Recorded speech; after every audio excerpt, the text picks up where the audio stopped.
اس کا 37واں باب اور اس کی دوسری آیت مقدسہ سے پڑھا جائے گا. ہم جو ٹاپک سیکھ رہے ہیں وہ نوجوانوں کی اہمیت ہے. اور میں نے کیا کہا تھا؟ نوجوان کتنی عمر تک ہے؟ کتنے جی اونچی ذرا دسو. 60. کتنے سال تک نے؟ جوان کتنے سال تک ہے جی؟ نوجوان تے گھٹ ہوئے گا نا، لیکن جوان جڑا ہے وہ 60 سال تک جوان ہے. ٹھیک ہے جی.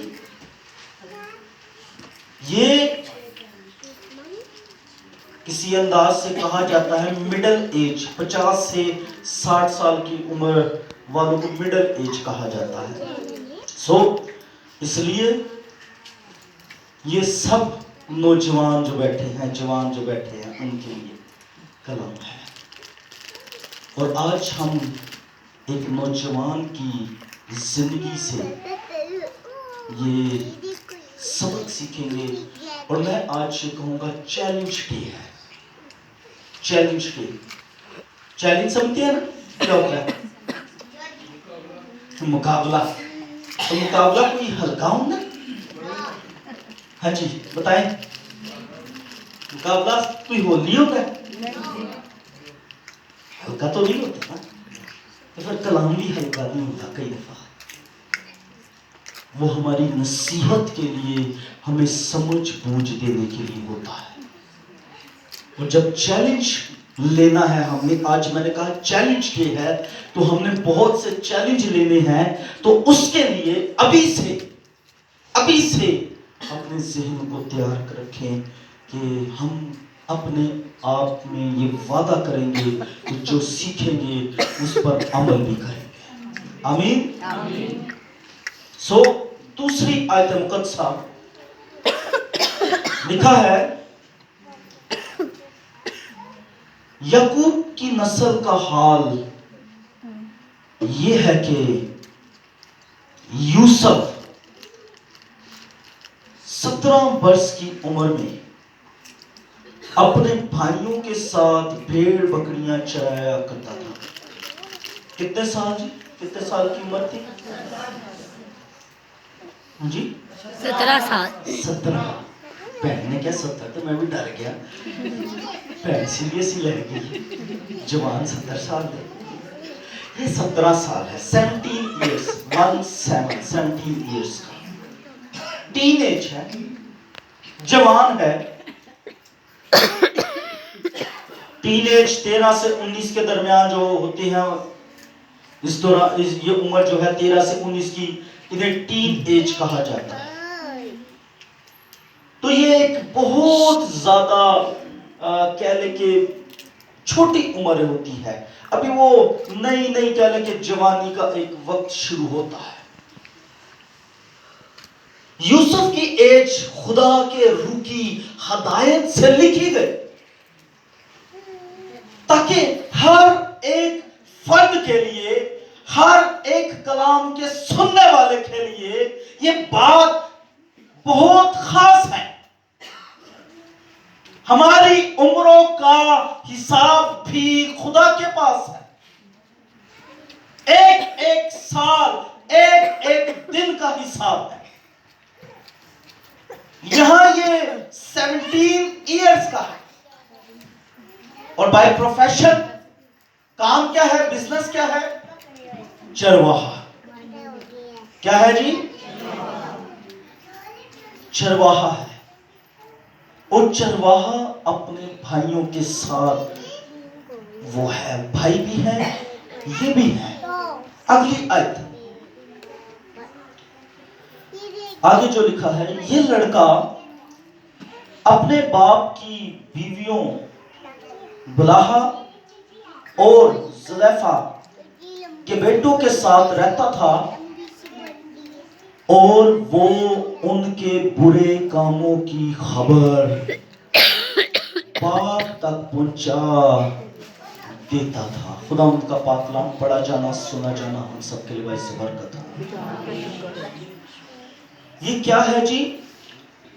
جوان لڑکا ہے، بھائیوں کے ساتھ رہتا ہے، بھائی کیا کر رہے ہیں؟ برے کام. یہ بھائیوں کے ساتھ ہے لیکن ان کے برے کاموں میں ان کے ساتھ نہیں ہے. بھائیوں کے ساتھ بھیڑیں چڑھاتا ہے لیکن بھائیوں کے ساتھ ان کے گناہ میں شامل نہیں ہوتا ہے. یہ بڑی سیکھنے والی بات ہے. موجودہ دور کے اندر اگر آج کا یوسف ہوتا تو میں یہ سمجھتا ہوں کہ وہ بھائیوں کے بارے میں باپ کو بتانے والا نہ ہوتا بلکہ بھائیوں کے ساتھ مل کر اس گناہ میں زندگی گزارنے والا ہوتا. ایسا ہی ہے نا جی؟ کتنے متفق ہے اس بات سے؟ ہاتھ دکھائیں. اچھا اگر بچوں کے ساتھ کھیلنا ہے تو پھر پیچھے ایریے میں چلے جائیں, مجھے ڈسٹرب کریں. آپ کے بچے کلام سے زیادہ آپ کے لیے ضروری ہے تو میں ہاتھ جوڑ کے آپ سے ریکویسٹ کرتا ہوں پیچھے چلے جائیں. یہ آدھا گھنٹہ ہوتا ہے, 40 منٹ. کوشش کریں سن لیں, کوئی زندگی کی بات لے لیں, پھر کہ تھولا بڑھئے پورا ہفتہ.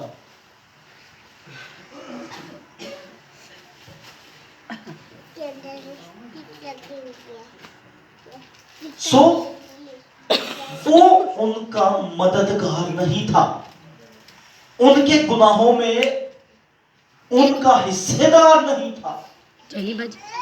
اور یہ سیکھنے والی جو میں نے کہا باتیں ہیں کہ اگر کوئی غلط کام کر رہا ہے, لیٹس سپوز کوئی سگریٹ پی رہا ہے, وہ گناہ ہے اور آپ اس کو لا کر دے رہے ہیں تو آپ اس میں برابر کے شریک ہیں. کوئی ڈرنک کر رہا ہے تو تسی اپنے موٹر سائیکل دی چابی انہوں دیتی ہے, جا بھائی لے آئے تے ہوتے تو تسی بھی پورے حصے دار ہو. اتنا تو ہم بھی دیکھیں بچے نہیں ہیں, ہمیں پتہ ہے کون کس مقصد سے ہم سے بائک لے کر جاتا ہے, ہم سے ہماری چیزیں استعمال کرنے کے لیے لے کر جاتا ہے. تو یہ حصے داری جو ہے نا موجودہ دور کے اندر بہت زیادہ ہے. یہ پرچیاں ٹرانسفر کرنا, یہ حصے داری ہے. اور یاد رکھیں یہ وہ گناہ ہے جن کی سزا ہوگی. ایسا نہیں ہے کہ ہم کچھ کام کریں اور اس کے لیے بے سزا چھوٹ جائے. لیکن یوسف, او مائی گاڈ, ونڈرفل, وہ اپنے بھائیوں کے ساتھ برے کاموں میں شریک نہیں ہے. برے کام ہیں بھائیوں کے, لیکن وہ ان کاموں کو آ کر فوراً باپ کو بتا دیتا ہے. یہاں ماں باپ سے چھپائے جاتے ہیں, لیکن وہ کیا ہے, وہ بتا رہا ہے, وہ چھپا نہیں رہا, وہ پردہ نہیں ڈال رہا بلکہ وہ پردہ اٹھا رہا ہے. اس سبب سے ہو سکتا ہے اسے کئی مشکلوں کا سامنا کرنا پڑے, اسے گھر میں بھی آگے پیچھے بھی. اور میں یہ سمجھتا ہوں یہ one of the most reason ہوگی, یہ ایک خاص وجہ بھی ہوگی جس وجہ سے اسے وہ کنویں میں گرایا گیا اور مارنے کی وہ ساری سازش کی گئی اور پھر کیا ہے جی وہ بیچا گیا. یہ سارا پروسیس کا ایک خاص یہ بھی وجہ ہے. ایویں نہیں کوئی تہاڈا ویری ہو جائے گا, اور کوئی گل کتھے چپے گی پھر اتھوں گل اٹھدی کسی مقام تے جا کے پورے طور تے تہاڈی جنگ اس کے سامنے آ جائے گا. ایسا نہیں ہے. قائن حابیل کی جب ہم دیکھتے ہیں نا, اس نے جب اپنے بھائی کو قتل کیا تو غور سے سنیے گا, ایسے نہیں ہے کہ انہیں کھڑے آتے مار دیتی چھری. پہلے اس کے اندر حسد آئی. گناہ سب سے پہلے حسد کی صورت میں آتا ہے. حسد آئی اس کے اندر کہ میری قربانی قبول نہیں ہوئی, میرے بھائی کی ہو گئی ہے. اور اس کی وجہ سے کیا ہوا, وہ خدا نے کلام کیا کہ بھائی سٹاپ، رک جائے یہیں پہ، آگے نہیں بڑھنا، آگے گناہ تیرا مشتاق ہے، وہ تجھ پر نگاہیں لگائے ہوئے ہے، گناہ تجھے ڈھونڈ رہا ہے، تیرے اوپر فوکس کیے ہوئے ہے۔ اس نے خدا نے اس کو تحمل سے یہ بات سمجھا دی ہے، لیکن اس نے خدا کے کلام کو رد کیا، جیسے آج خدا کچھ سمجھانا چاہ رہا ہے۔ اور جو رد کرے گا، میں یقیناً یہ کہوں گا کہ شاید اس کی سزا بہت بڑی ہوگی، جیسے اس کین کی ہوئی۔ اور کین کو خدا نے کہا تو وہ کہتا میری سزا میری برداشت سے باہر ہے، تو جڑا کام تو کیتا وہ بھی تو برداشت تو باہر ہے نا، وہ بھی کوئی کٹتے نہیں سی، تو برے کاموں میں شریک نہیں ہونا، بلکہ باپ کا اب یہاں سمجھ آتا ہے یہ باپ یوسف کا مینٹور ہے، روحانی باپ ہے، یہ جسمانی باپ بھی ہے اور روحانی باپ بھی ہے۔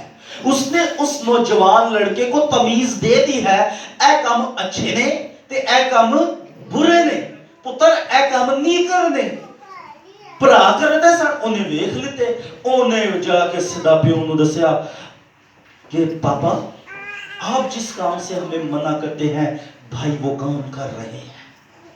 یہ میری اپنی ایک خیال ہے، لیکن سٹوری پیچھے میں یہی اسی طرح کچھ ہے۔ اس نے کہا کہ پاپا وہ کر رہے ہیں، انہوں نے کہا اچھا۔ اب یاد رکھیں، تاریکی جہاں ہوگی وہاں برے کام ہوں گے، لیکن جہاں نور ہوگا وہ تاریکی کی مخالفت کرے گا۔ ہاللیلویہ، ہاتھ اٹھا کر ہاللیلویہ۔ سو یاد رکھیے گا، تاریک لوگ برے کاموں میں حصے دار۔ آگے جب ہم نے اس کو دیکھا کہ وہ روحانی مینٹور کے طور پر اس کو آ کر سب کچھ بتا رہا ہے، تو باپ اس کے ساتھ ہے، باپ اس سے خوش ہے، باپ کا دل اپنے اسی بیٹے کے ساتھ جڑا ہوا ہے، باپ اپنے اس بیٹے سے باقی سب سے زیادہ پیار کرنے لگ پڑا ہے، کیونکہ اسے اس کے اندر کوالٹی نظر آئی ہے، سچائی کی، ایمانداری کی، محبت وفاداری کی، یہ کوالٹیز نظر آ رہی ہے باپ کو۔ سو میں یہ پہلا چیلنج آج آپ کو یہ دوں گا، کسی کے برے کام میں اس کے شریک نہ ہو۔ اے نہیں کہ تسی وہ دی مدد کر رہے ہو، اب مدد نہیں ہوتا بیڑا گرک کر رہے ہو، انہوں منع کرو کو بھائی میں نہیں یہ دیکھ تو جا، جو جان گناہ کرے گی سو سزا پائے گی، تیری جان چ میں کیوں سزا پاؤں، صاف کہہ دیں، مدد نہ کریں، بلکہ آج چیلنج لے اپنے ساتھ، اپنی زندگی کے اندر اس بات کا کیا کریں، وہ وعدہ کریں اپنے ساتھ کہ کسی کے ساتھ آپ اس کے غلط کام میں شریک نہیں ہیں۔ بہت غلط کام ہے، میں سب نہ بتا سکوں، آپ خود بہت زیادہ سمجھدار یہاں بیٹھے ہیں۔ دوسری چیز آگے ہم اس کو بڑھتے ہیں اور 39ویں باب میں جا کر ہم پڑھتے ہیں، وہاں پر دوسری آیت، مائک میں اگر کوئی پڑھنا شروع کرے،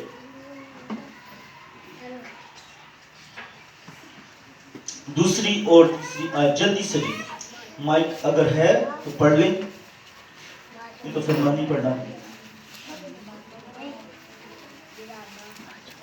اوکے، لیو اٹ۔ لکھا ہے، اور خداوند یوسف کے ساتھ تھا۔ کس کے ساتھ تھا جی؟ یوسف کا مطلب کیا ہے؟ یوسف کا مطلب یہوہ has added، یعنی یہوہ مزید کیا ہے، ایڈ کر رہا ہے، یہوہ مزید بلیس کر رہا ہے۔ آپ کے پاس ایک برکت ہے، خداوند آپ کے ساتھ ہے، تو وہ کیا ہے، مزید آپ کو کیا کرے گا، برکت دے گا۔ اب یہاں پر جب وہ بکا گیا، وہ بیچ دیا گیا، اور کہاں چلا گیا؟ وہ مصر میں چلا گیا۔ مصر میں اس کا جو آقا تھا وہ پوتیفر ایک مصری آدمی تھا۔ اب مصری آدمی کے گھر میں چلا گیا، اپنی قوم سے نکل گیا جی۔ غور سے سنیے گا چند باتیں۔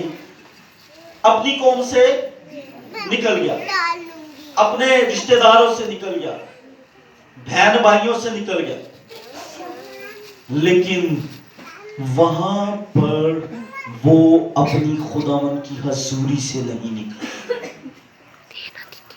اسی لیے تو کیا لکھا ہے؟ خداوند اس کے ہاللیلویہ، ہاتھ اٹھا کر ہاللیلویہ، خداوند اس کے ساتھ تھا، اور وہ کیا ہوا؟ اقبال مند ہوا۔ کتنے لوگ کہتے ہیں خداوند ان کے ساتھ ہے؟ ایمانداری نال ہاتھ چکیو، میں اگلا سوال نہیں کروں گا نال ہوں ہاتھ تھلے اچھے چکیو۔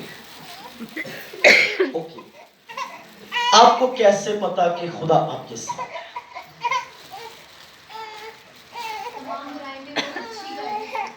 Okay, very good. اوکے، خداوند مدد کرتا ہے دکھ سکھ میں۔ خداوند بیٹی نے کہا کہ ہمیں خدا کا روح گائیڈ کرتا ہے اسی وقت۔ اوکے، اور کوئی بھائیوں میں سے مانتے ہیں تو مہیا کرتا ہے، ویری گڈ۔ اور آواز آئی ہے، تصویر نہیں آئی۔ خدا ہماری حفاظت کرتا ہے، ٹھیک ہے۔ اور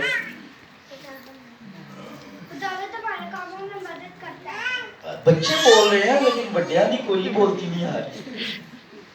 بولے خوشی سے۔ یہ دیکھیں، ایک حصہ ہے کلام کو سیکھنے کا۔ ہم یہاں آئے ہیں کچھ سیکھنے کے لیے۔ ہم جب پکارتے ہیں تو خدا ہماری مدد کرتا ہے۔ اور اوکے، اب سب بالکل ٹھیک کہہ رہے ہیں، یہ بھی نشان ہے، لیکن ایک بڑا نشان جو یوسف کے ساتھ تھا وہ اقبال مند ہوتا رہا، وہ سرفرازی پاتا رہا۔ وہ غیر قوموں میں بھی تھا تو وہاں پر بھی، اپنے بھائیوں میں بھی تھا وہاں پر بھی، وہ رسپیکٹ کے لائق ہوا، وہ عزت کے لائق ہوا، وہ بڑھتا گیا۔ یہ خدا کا نشان ہے، کیونکہ خداوند جس سے پسند کرتا ہے، جس سے خداوند محبت کرتا ہے۔ ہم اگر سلاطین کی کتاب کا جا کے مطالعہ کریں، جو کنگز کی کتاب ہے، بادشاہوں کی کتاب ہے، جو بادشاہ اچھے تھے، ٹوٹل 20 بادشاہ آئے اسرائیل کے اندر اور 20 بادشاہ آئے یہودا کے اندر، یعنی ٹوٹل 40 بادشاہ تھے۔ کتنے بادشاہ تھے جی؟ 40۔